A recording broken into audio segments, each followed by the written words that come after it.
बिस्मिल्लाहिर्रहमानिर्रहीम। Exercise 4.6 question number 3 का second part है। Find the condition that one root of the equation x square plus p x plus q is equal to 0 is this is square of the other. हमने ऐसी condition मालूम करनी है कि इस quadratic equation की roots में से जो एक रूट है दूसरी रूट का क्या हो स्क्वायर। यानी अगर आप एक रूट अल्फा सपोज करें तो दूसरी क्या होगी alpha square, square of the other.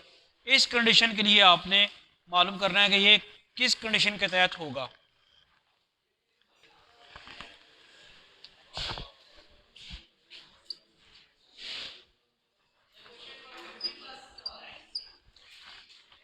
X square, अब इक्वेशन लिखते हैं x square plus p x plus q is equal to 0। ये इक्वेशन है।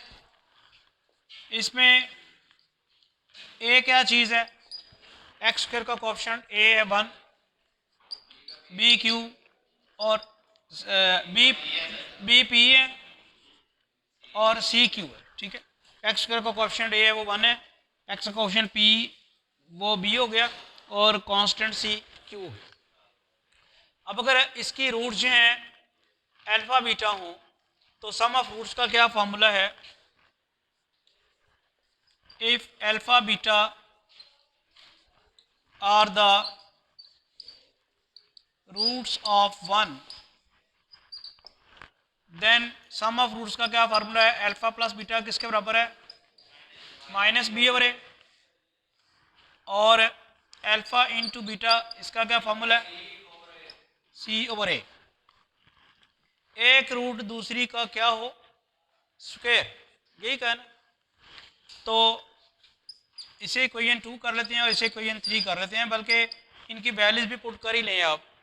सी ओवर ए किसके इक्वल है, सी किसके इक्वल है क्यू ओवर ए 1। तो अल्फा बीटा की वैल्यू हमारे पास क्या निकली है क्यू। इसी तरह यहाँ पे बी की वैल्यू क्या थी पी और ए 1, और अल्फा प्लस बीटा की वैल्यू क्या निकली है माइनस पी। इसे इक्वेशन नंबर 2 कर लेते हैं, इसे इक्वेशन नंबर 3 कर लेते हैं। ठीक होगी बात, इक्वेशन 2 एंड 3। तो अब हमने कंडीशन क्या मालूम करनी है कि एक रूट दूसरी का स्क्वायर हो। If beta is equal to alpha square then putting this value this in 2 and 3। जब आप 2 में पुट करेंगे तो क्या आ जाएगी अल्फा प्लस अल्फा स्क्वायर किसके बराबर आ जाएगा माइनस पी के, और 3 में पुट करेंगे तो alpha into alpha square is equal to Q. समझ आई बोला क्या कर रहे हैं, सम ऑफ रूट्स का ये फॉर्मूला है वो अप्लाई करके हमने अल्फा प्लस बीटा की, ये सम ऑफ रूट्स का फार्मूला उसमें वो अप्लाई करके अल्फा प्लस बीटा की वैल्यू माइनस पी आई है। प्रोडक्ट और रूट का ये फार्मूला सी ओवर ए वो पुट करके अल्फा इंटू बीटा की वैल्यू ये आई है। अब कंडीशन मालूम करनी है कि एक रूट दूसरी रूट का स्क्वायर हो, ये कहाँ हुआ। आप beta is equal to alpha square रखें या alpha is equal to beta square रखें, एक ही बात है। तो beta is equal to alpha square रख लिया आपने, तो इनमें पुट किया आपने, इसमें बीटा की जगह अल्फा स्क्वायर पुट किया, यहाँ पे बीटा की जगह अल्फा स्क्वायर पुट किया। इसको मैं इक्वेशन नंबर 4 कर लेता हूँ, और यहाँ से मेरे पास अल्फा क्यूब की वैल्यू क्या आती है क्यू। तो अल्फा की वैल्यू मेरे पास क्या आ जाएगी क्यू की पावर 1/3। ये समझ आइए बोला, ये अल्फा इंटू अल्फा स्क्वायर क्या हो जाएगा अल्फा क्यूब, और alpha cube is equal to Q है। दोनों तरफ क्यूब रूट लें तो अल्फा की वैल्यू आ जाती है Q raised to power 1/3, cube root बन जाएगी। ये वाली वैल्यू जो अल्फा की आई है इसको उठा के इक्वेशन नंबर 4 में पुट करें। देखें, putting the value of alpha from 5 in 4। जब आप 4 में पुट करते हैं q raised to power 1/3 plus q raised to power 2/3 is equal to minus P, ये इक्वेशन 6 आ जाएगी। ये समझ आई बोला कि नहीं आई? अल्फा की वैल्यू मैंने यहाँ पुट की है q की पावर 1/3, वो q की पावर 1/3 रह गया। जैसे मैं यहाँ पुट करूँगा अल्फा की वैल्यू q की पावर 1/3 तो 1/3 और ये 2/3 हो जाएगा। यानी अगर आप ये पुट करते हैं q की पावर 1/3 और ऊपर 2 पड़ा हुआ है तो क्या बन जाएगा q रेज़्ड पावर 2/3। ये मेरे पास इक्वेशन आ गई। वैसे तो ये कंडीशन यहाँ छोड़ी जा सकती है, लेकिन किताब में उसने इससे आगे सवाल किया हुआ है।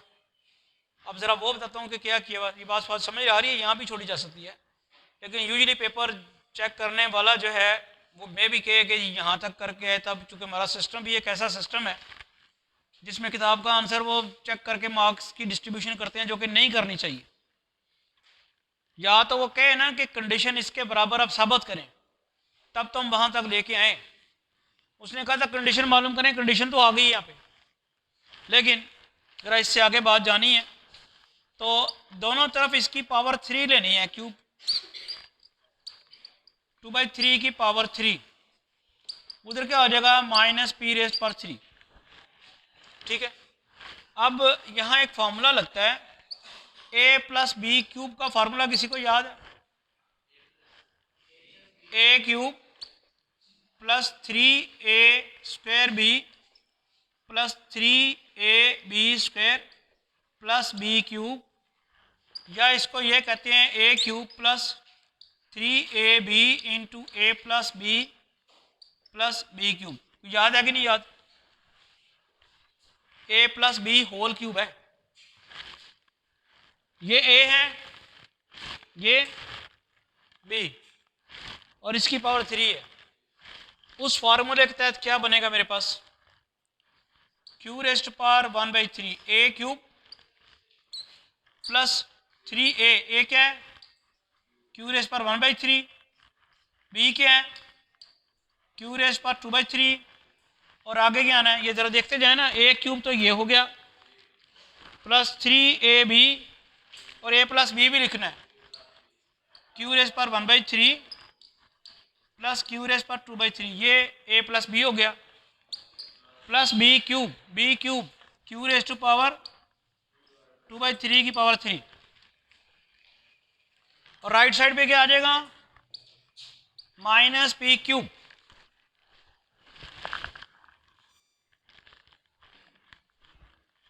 q raised power 1/3 cube plus 3, ये सारा आपके पास आ गया। अब एक चीज़ यहाँ और है, इक्वेशन नंबर 6 को गौर से देखें। q की पावर 1/3 प्लस q की पावर 2/3 किसके बराबर है? तो मैं यहाँ माइनस पी लगा सकता हूँ, लेकिन उससे पहले ये 3 और ये 3 कट के क्या रह गया q, और यहाँ क्या आएगा 3q की पावर 1/3 प्लस 2/3, ये आएगा ना। ये मल्टीप्लिकेशन होंगे तो पावर जो है ऐड होगी, और ये इसके साथ मल्टीप्लाई होगा तो, और ये q², और ये क्या आ जाता है माइनस पी क्यूब। ये क्या बनता है q की पावर 3/3, तो q की पावर 3/3 क्या बनेगा फिर 1 रह जाएगा। यानी अब हमारे पास आ रहा है q plus q minus 3pq,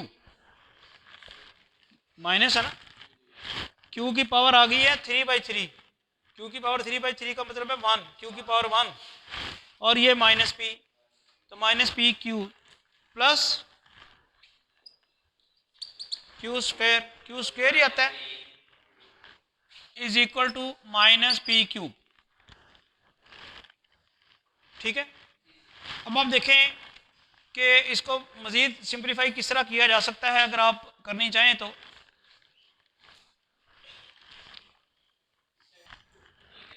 अब इसमें minus P cube left side पे ले आए, ये वाला क्यू अपनी जगह ही रहा, ये प्लस क्यू स्क्वायर भी अपनी जगह रहा, माइनस 3pq आप राइट साइड पे ले जाएं।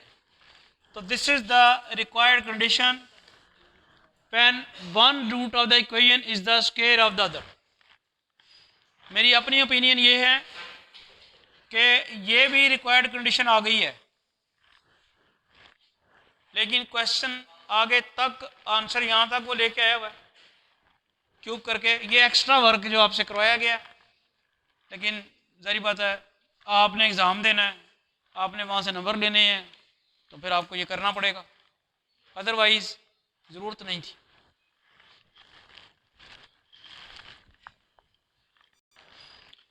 अच्छा, ये क्वेश्चन कंपैरेटिवली आसान है जो पिछला था उससे। ये देखिए क्या क्या है उसने, find the condition that one root of this is additive inverse of the other. Additive inverse से क्या मुराद होती है? 2 की एडिटिव इनवर्स कौन सी है? -2। 2 की एडिटिव इनवर्स -2। तो ऐसा नंबर होता है जो उसमें ऐड किया जाए तो आंसर 0 आ जाए, और -2 की एडिटिव इनवर्स 2 है, 2 की एडिटिव इनवर्स -2 है। तो इसका मतलब ये हुआ कि हमने ऐसी कंडीशन मालूम करनी है जिसमें एक रूट जो है वो क्या हो, अल्फा, तो दूसरी माइनस अल्फा हो।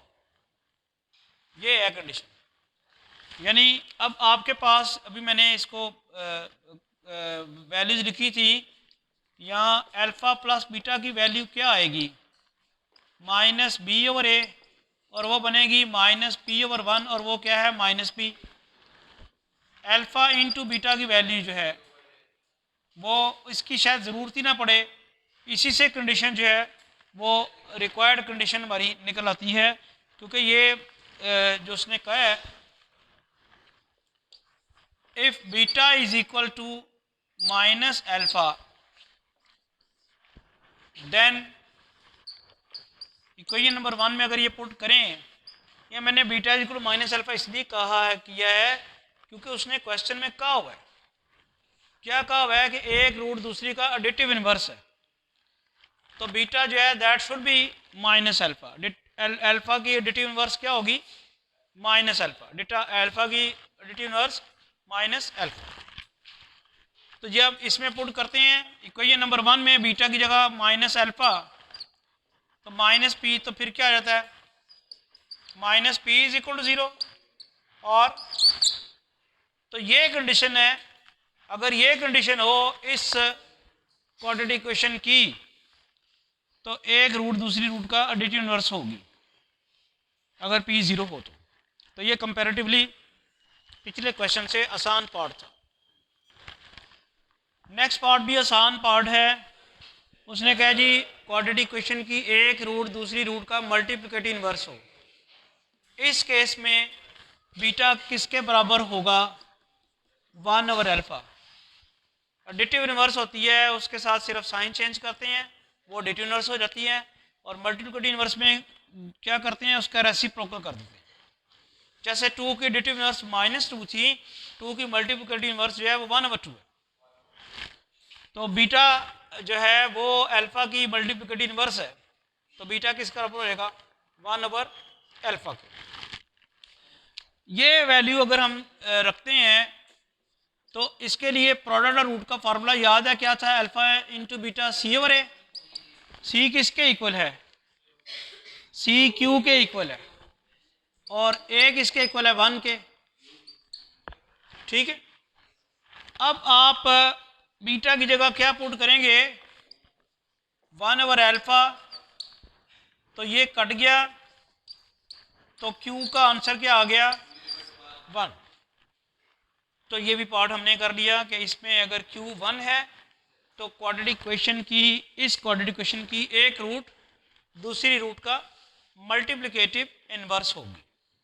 क्लियर होगी बात सबको? क्वेश्चन भी कर लिया करें अगर आपको कोई समझ ना आए तो।